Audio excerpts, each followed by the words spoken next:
දේශපාලනයේ සේවාව සමග ඉතාමත්ම පැහැදිලිවක් කියනවා. ලොකු සර්වාවක් සමහර ඩිරෙක්ටර්ස්ලා නිසා ඒගොල්ලෝ බෝඩ් සර්ටිෆිකේෂන් එකක් නැවිගේෂන් කියන සමහර ඔෆිසර්ස්ලාට යන්න බැරි වෙලා තියෙනවා. ඒක වැරදි. සාමාන්‍යයෙන් අපිට බෝඩ් සර්ටිෆිකේෂන් එකක් නැතුව දෙකින් වැරදි විදිහට පත් කරලා තියනවා නම් ඒක ගැන සොයා බලලා ඒ අදාළ වෛද්‍යවරයාව අයින් කරලා බෝඩ් සකල දෙමළ සිංහල ભેදමන් නැතුව බෝඩ් සර්ටිෆිකේෂන් තියෙන එකනව කරනවා කරලා පත්.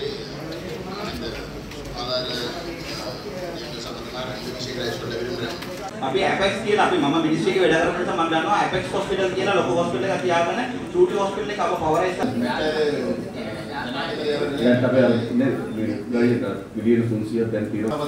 கிராம வந்து CT ஸ்கேனரும் வந்து ICU யூனிட்டையும் வந்து அங்கே வந்து அடுத்தது சத்யமூர்த்தி டாக்டர் சொன்ன விஷயமாக வந்து அதில் குறிப்பாக சொல்லியிருக்கிற மாதிரி மெட்டர்னிட்டி வார்டு வந்து 2012 வந்து விற்கப்பட்டது. அதுக்கு பிறகு வந்து இன்றைக்கு வந்து கிட்டத்தட்ட ஒரு நினைக்கிறேன் 16 வார்டு இருக்க வேண்டிய இடத்துல வந்து தூரநோக்கான சேவை வந்து பாராட்டப்படக்கூடிய ஒன்று. என்னென்றால் எங்களுடைய வடக்கு மாகாணத்தை பொறுத்த வரைக்கும் கடந்த அரசாங்கத்தில் இது நான் சொல்றதால கனவேருக்கு மன உளைச்சல்களும் மனநோய்களும் ஏற்படலாம். கடந்த அரசாங்கத்தில் போர்ட் சர்டிஃபிகேஷன் இல்லாமல் சாதாரணமாக மதிப்புக்குரிய ஜனாதிபதி அவர்களே ஒரு வைத்தியசாலை ஒன்றுக்கு டிரெக்டர் ஒருவர் தெரிவு செய்யப்படும் போது அவர் கட்டாயம் போர்ட் சர்டிஃபைட் கன்சல்டன்ட் என்ற ஒரு அடிப்படையில் தான் தெரிவு செய்யப்பட வேண்டும். ஆனால் 2015ஆம் ஆண்டு இருந்த அந்த காலத்து அரசாங்கம் கேபினட் அப்ரூவல் ஒன்றை எடுத்துக்கொண்டு சம்பந்தப்பட்ட வைத்தியர் ஒருவருக்கு யாழ்ப்பாணம் போதனா வைத்தியசாலை ஒருவருக்கு போர்ட் சர்டிஃபிகேஷன் இல்லாமல் இன்போஸ்ட் ஒன்றை கொடுத்திருக்கார்கள். நான் வந்து ஒரு வைத்தியசாலையின் அட்மினிஸ்ட்ரேட்டர் அடிப்படையில் எனக்கு இது சம்பந்தமாக சுகாதார அமைச்சுக்கு எழுத்து மூலம் தெரிவித்திருக்கிறேன். அப்போது அவர்கள் எனக்கு சொல்லியிருக்கிறார்கள் அவருடைய போர்ட் சர்டிஃபிகேஷன் சம்பந்தமான தரவுகளை எடுத்து தருவதாக. அதோட ஒரு வைத்தியசாலை ஒன்று வந்து ஒரு இன்போஸ்ட் ஒன்று கொடுக்கப்படும் போது உதாரணத்துக்கு ஒரு ஜனாதிபதி வாழ்நாள் ஜனாதிபதியாக மாறும்போது சில வேளைகளில் அவருடைய அடக்குமுறைகள் வந்து அதிகமானதாக இருக்கும். கிட்டத்தட்ட 170 அதிகார ஜனாதிபதி මම සිංහලකියන්න කැමති 170 ළමයි අවුරුදු 3ක් අරගෙන පඩි දෙන්නේ නැතුව සර්විස් විදියට මේ දාලා තියෙනවා මේකේ. ඒක මම ඒගොල්ලෝ එක්කරම් அவர்களை அழைத்துக் கொண்டு சுகாதார அமைச்சருடைய யோசித்து பாருங்கள் ஒருவருக்கு ஒரு மாதம் சம்பளம் கொடுக்காட்டில் வாழ்வாதாரம் பாதிக்கப்படும்.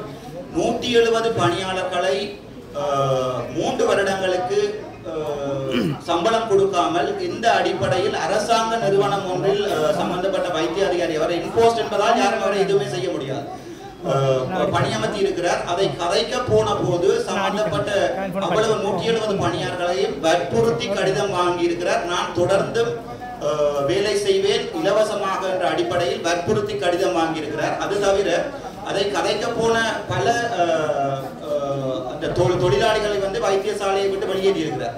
அது சம்பந்தமாக நான் ஒரு பாராளுமன்ற உறுப்பினராக கதைக்க போகும்போது என் மீது வழக்கு பதிவு செய்திருக்கிறார். இது ஒரு என்ன கவலை என்றால் ஜனாதிபதி அவர்களே வடக்கு மாகாணத்தில் இதுக்கு முதலும் டாக்டர் திலீப் என்று சொல்லி ஒரு சிங்கள மொழி பேசுகின்ற ஒரு நல்ல திறமையுள்ள ஒரு வைத்தியர் ஒருவர் வேலை செய்தவர். அவரையும் இனம் மொழி பாதுகாப்பு வேறுபாடு காட்டி யாழ்ப்பாணத்திலிருந்து திட்டமிட்ட ரீதியில் சம்பந்தப்பட்ட வைத்திய அதிகாரிகள் வந்து வெளியேற்றி இருந்தவர்கள் அவர் சிங்களவர் என்றதால நான் கூட பேராதனை வைத்தியசாலையிலே எம்ஓ பிளானிங்காக வேலை செய்திருக்கிறேன். கிட்டத்தட்ட 3 வருடங்கள் என்ன இந்த அட்மினிஸ்ட்ரேஷனை கொண்டு வந்தது கூட ஒரு சிங்கள வைத்தியர் டாக்டர் அர்ஜுன திலகரட்ன.